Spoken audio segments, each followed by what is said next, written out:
tsunami bisa disebabkan oleh gempa bumi ataupun erupsi gunung di bawah laut atau longsor di dasar laut. Ketiga faktor tersebut bisa menyebabkan pergerakan lempeng bumi yang berbenturan memicu timbulnya energi luar biasa pada air laut. Berikut penjelasan singkat mengenai tsunami dalam bentuk animasi. Tahun 479 Masehi, pasukan Persia menyerang kota Yunani Potidaea. Air laut ketika itu surut lebih jauh dari biasanya, sehingga membuka jalur yang menguntungkan pasukan penyerang. Tapi ini bukanlah keberuntungan.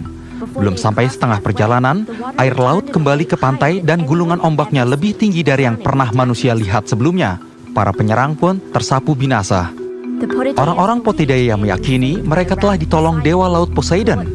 Tapi sebenarnya, yang telah menyelamatkan mereka adalah gelombang tsunami. Walaupun tsunami umumnya dikenal sebagai gelombang pasang, tapi sebenarnya sama sekali tidak ada hubungannya dengan gaya gravitasi bulan dan matahari yang jadi penyebab pasang dan surut. Sebenarnya, tsunami adalah versi lebih besar dari ombak atau gelombang laut. Memiliki lembah dan bukit. Dan bukan terjadi akibat pergerakan air, melainkan pergerakan energi di dalam air. Perbedaannya terdapat pada dari mana energi itu berasal. Pada ombak biasa, energinya berasal dari angin. Karena angin hanya mempengaruhi permukaan laut, kecepatan dan tinggi ombak menjadi terbatas. Sementara, tsunami disebabkan oleh energi yang berasal dari dasar laut. Dari erupsi gunung di bawah laut, longsor di dasar laut, atau yang paling umum, gempa bumi di dasar laut. Yang disebabkan pergerakan lempeng bumi yang berbenturan memicu timbulnya energi luar biasa pada air laut. Energi ini kemudian bergerak ke atas permukaan laut, menggerakkan air sehingga permukaan laut meninggi di atas garis normal. Tapi gaya gravitasi kemudian menariknya kembali turun ke bawah sehingga energi tadi terpecah secara horizontal. Dengan begitu terciptalah tsunami yang bergerak hingga kecepatan 800 km per jam. Ketika masih jauh dari pantai, tsunami nyaris tidak terdeteksi karena bergerak di bawah permukaan laut. Tapi begitu sampai laut dangkal, gelombangnya mulai meninggi. Dengan semakin berkurangnya volume air laut, energi besar di dalam air tadi menjadi tertekan. Kecepatan gelombangnya menurun, tapi tinggi gelombang naik drastis hingga bisa lebih dari 30 meter tingginya. Tsunami berasal dari bahasa Jepang yang artinya gelombang di pelabuhan. Karena faktanya, tsunami memang sepertinya baru terlihat di dekat pantai. Saat lembah gelombang tsunami lebih dulu mencapai pantai, laut di pantai akan surut lebih jauh dari biasanya menjelang tsunami menerjang. Fenomena ini sangat mengecoh dan berbahaya. Tsunami tidak hanya akan menyapu orang-orang di pantai, tapi juga menghancurkan bangunan dan pepohonan yang letaknya jauh dari bibir pantai, terutama di kawasan dataran rendah. Setelah gelombang tsunami berlalu, banjir akibat tsunami akan menyurut, menyisakan puing-puing dari apapun yang sebelumnya terseret oleh gelombang tsunami, termasuk manusia yang tidak sempat menyelamatkan diri. Tsunami Aceh 2004 lalu di Samudra Hindia merupakan salah satu fenomena alam yang paling banyak menelan korban jiwa sepanjang sejarah. Lebih dari 200.000 orang meninggal dunia di Asia Tenggara. Lalu bagaimana cara kita melindungi diri dari kekuatan alam luar biasa ini? Di sejumlah wilayah, manusia mencoba menghentikan tsunami dengan membangun dinding laut, kanal banjir, dan terusan. Tapi tidak selalu berhasil. Tahun 2008, dinding banjir yang membentengi fasilitas nuklir Fukushima tidak mampu membendung gelombang tsunami di Jepang, menyebabkan kebocoran reaktor nuklir, di luar tewasnya lebih dari 18.000 jiwa akibat terjangan gelombang. Ilmuwan dan para pembuat kebijakan kemudian memfokuskan pada upaya peringatan dini, memantau tekanan di bawah laut dan aktivitas seismik, dan membuat jaringan komunikasi global untuk menyebarluaskan informasi peringatan tsunami dalam waktu singkat. Saat kekuatan alam terlalu dahsyat untuk dihentikan, yang paling aman adalah menghindari dari hal tersebut.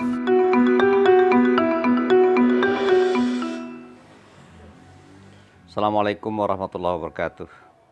Setelah kita menyaksikan video tadi, kita akan lanjutkan ke materi yang sebenarnya, yaitu tentang teks eksplanasi.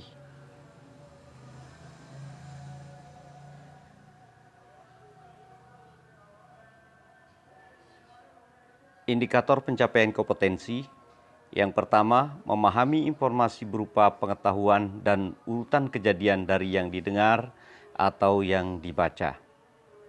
Kedua, menemukan makna tersirat dalam teks eksplanasi secara lisan dan tulisan. Yang ketiga, menyusun bagian-bagian pokok teks eksplanasi. Yang keempat, menyajikan hasil teks eksplanasi. Yang kelima, mengidentifikasi struktur teks eksplanasi. Yang keenam, menelaah kebahasaan teks eksplanasi. Yang ketujuh, menentukan pola pengembangan dalam menulis teks eksplanasi. 8. Menulis teks eksplanasi berdasarkan struktur dan kebahasaan. Apa itu teks eksplanasi? Teks eksplanasi adalah teks yang berisi tentang proses mengapa dan bagaimana suatu peristiwa alam, peristiwa sosial, ilmu pengetahuan, budaya, dan lainnya dapat terjadi.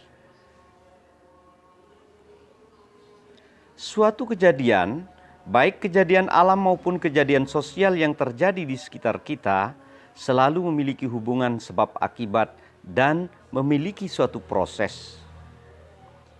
Tujuan dari teks eksplanasi adalah yang pertama, menjelaskan fenomena yang terjadi. Dan yang kedua adalah menjelaskan sebab akibat dari suatu peristiwa yang terjadi.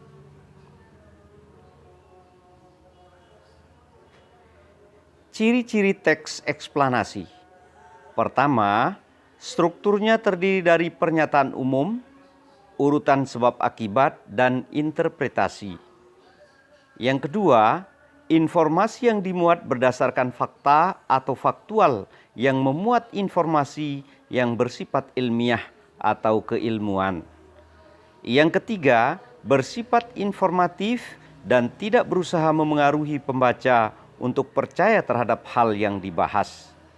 Yang keempat, memiliki atau menggunakan pernyataan umum dan rangkaian penjelas seperti pertama, kedua, ketiga, dan seterusnya. Atau pertama, berikutnya, terakhir.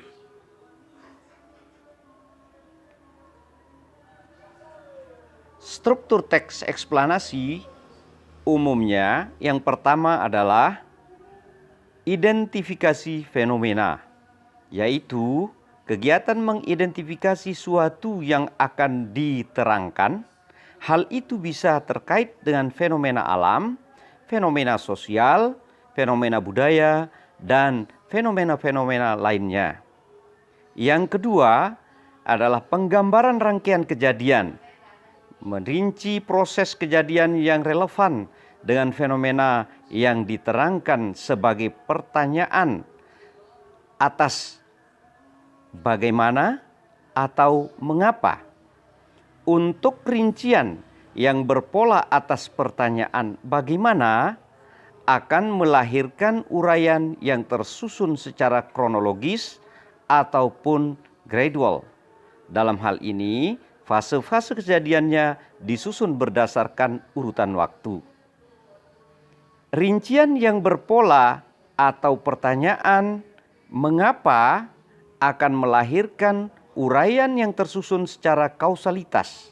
Dalam hal ini, fase-fase kejadiannya disusun berdasarkan hubungan sebab akibat. 3. Ulasan atau review yang berupa komentar atau penilaian tentang konsekuensi atau kejadian yang dipaparkan dalam teks eksplanasi sebelumnya.